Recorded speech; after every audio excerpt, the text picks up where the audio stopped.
Hi everyone, welcome to another in our series of faith stories. I'm Norbert Fullerton, one of the elders here at Billericay Baptist Church.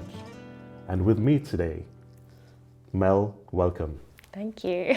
Before we dive into your journey over the last few months, tell us a little bit about yourself.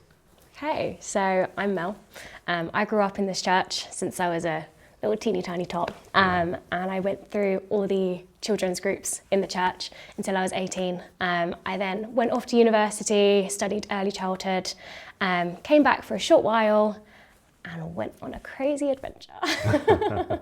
Okay then, tell us a little bit about that adventure that you went on. Yeah, so I went to Kenya. Yeah. I kind of always wanted to do a mission trip or a trip to a different culture, just experience something different, and just go on an adventure with God, really. But I didn't think that I could do it. It's a bit scary, isn't it? I didn't think that I would be able to. But I realised I was kind of doing it out of my own strength and thinking, I want to do this for me, not I want to do this for God. So what did you get up to then? And what was your typical day like?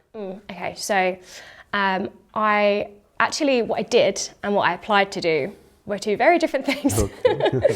So I applied to do childcare. Okay. Because that's kind of what I know in my degree and everything, that's what I knew. But I got there and they said to me, oh, by the way, you're not doing that anymore. You're doing teaching. We're going to put you in this school doing this and this. I thought, okay, all right then. A little scary then. Scary, definitely scary. But I thought, again, this isn't me doing this. This is God working through me. So, all right, let's go. Dive right in, 2 feet, here we go. Yeah. So I had my own class of 4, 5 and 6 year olds. Okay. There was 80 children in one class. They would get to school at 6 a.m, finish at 6 p.m. That's a long day. A very long day. So I wasn't there for the whole day. I would get there at kind of 8 because that's when I was told it was safest to walk to school. It was a little bit later. And I would finish at 4, 5 o'clock because that's when it was safe to walk home. So they were there longer, and I was told that if I wasn't there, they wouldn't have a teacher. And I was preparing them for their national exams, which were coming up. So long school day. But it was great. And then I would go home and I was living with a family in Kenya in a semi-slum village. And there was one boy who was 11 years old and his mum. After a long day, I'd then go home and spend the evening with them and do it all again. That's fantastic. Yeah. So you shared that journey. What were some of the, apart from the language barrier, you know, Swahili and so on, what were some of the other challenges that you faced initially? Yeah, so I definitely found looking in really hard. Before I went, I thought it's going to be the food.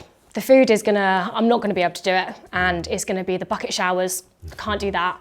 And me. But when I got there, that was a privilege to be able to eat the food that they ate and live the way that they live. I found looking in and thinking, I am kind of helpless. I'm not, but I am, you know? There's so much that me looking in wants to do, but actually realising that this is what they're used to, and there's so much joy in these children, even though this is what they're going through. So how did you overcome some of these challenges then? I struggled. I really struggled. Yeah, being honest, that's good. Yeah, I did, And I prayed about it. I spoke to some of my friends about it and just really felt I can only do what I can do, and that's helping enough, you know? And one person said to me being there and going and bringing new activities and new games and new ways to do things is helping enough. But then the church said, look, let's donate, let's help, let's do what we can all together, which I am so grateful for. The prayers, the messages, the monetary donations, the check-ins, everything like that really, really helped, because I did struggle there was probably a 2-week period, and I thought, I don't think I can do this. I'm so invested. I'm almost too invested. I don't want to leave before everything's fixed. But you can't do that. You can't do that. And I definitely, by the end of the trip, I spoke to my host mum about it as well, and was praying about it, and you really felt what you're doing is enough. But just being content and being peaceful and just being there. If that's all I can do, that's all I can do. Yeah. And you volunteered in 2 different schools. I did, yeah. Tell us a little bit about the second one. So I was at the first school for 2 months, Yeah. and kind of felt like I'd done what I needed to do there. So we managed to donate a month's worth of food to them as a church, and donate textbooks, and we got a computer for them so they could use YouTube. They could use YouTube, learn on YouTube, and they were so grateful for that. And then they went off and did their national exams, and I thought, okay, I feel like this is closure. This is kind of time to move on. Yeah. I really felt like God was saying to me, okay, we've done our work here, now we go here. So I listened to that, and off I went. So I had a meeting with the head teacher, who was just amazing. He was such a joy. And every day I'd get to school and he'd say, are you good? Are you strong? Are you okay? Are we ready for the day? And it was just such a thrilling environment. It was so nice to be there. And we learnt origami, we learnt sign language, we did gardening, just anything that they wanted to do. I said, okay, I'm here for you, let's do it. They were a little bit older, these children. They were kind of 4 to 15. So we could talk easier with each other. They prayed every morning, they prayed at the end of the day, before meals. You could really feel God in that school, which was such a delight to be in. It was amazing. So you described earlier some of the challenges that you faced. What was the most rewarding of those last few months? Okay, most rewarding. I'd say I've got 2. Is that allowed? All right, we'll allow it. So, I would say in the first school, when people ask me my highlight of 2023, this is what I say. The entire year, this is my highlight. I went to Kenya thinking, I'm going to teach these children a song.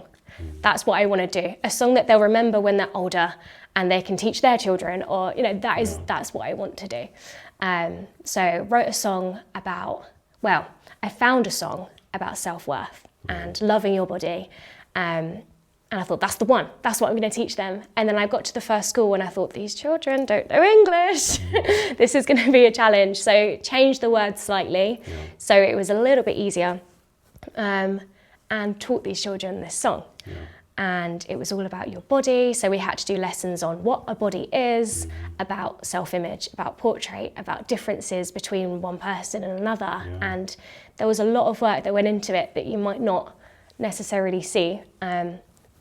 So I'd get there, and when I first arrived, they were saying, I want your skin, I want your hair, I want to look like you. And, the older children would say, I want your hair. And I'd say, no, you're beautiful, no. And then at the end, when I left that school, I love my hair and I love my skin. And I thought, wow. That's fantastic. Yeah, and I have a video of that as well, which maybe we could share, of the first day that I tried teaching them the song, and they were just looking at me thinking, what is she saying? And then the last day of them singing, shouting, screaming this song. So that was so powerful. Rewarding. So rewarding. Yeah. But also my second one is seeing the difference in the small things. So the donations that the church managed to give, seeing a £5 here, just £5 will feed a family of 6 for a month, and actually being able to really appreciate that. And coming home as well and thinking, at Christmas, oh, we've got this and we've got this and we've got this and we've got this, and they haven't got that, you know. Just really being able to appreciate what we've got, and maybe not going above and beyond like we always do because we think that's what we have to do. We really don't. And so where next? Where next? Back to Canterbury. Okay. So I have realised that, you know, everyone always says in Sunday school, with God you can do anything. And you kind of like, yes you can. But I've now experienced that firsthand and realised, yes, you really can. If you put God in the centre, if it's meant to be, if it's God's will, then it will be. And I'm really trying to listen to that now and really tune into that. So I'm going to be the new lay chaplain for the chaplaincy team. Yeah. Fantastic. So working amongst other Christians, kind of helping publicity and social media and some of the admin, you know, just being stuck into wherever I need to go, being available, you know. And keeping an open mind. Keeping an open mind. Yeah. Fantastic. Mel, that was so wonderful, so inspiring. Thank you. I can sense that energy here. It's so wonderful. Thank you. Thank you so much for being here. Thank you so much for being willing to share your story over the last few months and what God has done through you and through many others in such a powerful way. Thank you. Thanks again. Can I also just say thank you to everyone who did donate and to message me and checked in with me, because even when I was really, really struggling, that kept me going. It was, so thank you to everybody. Thanks again.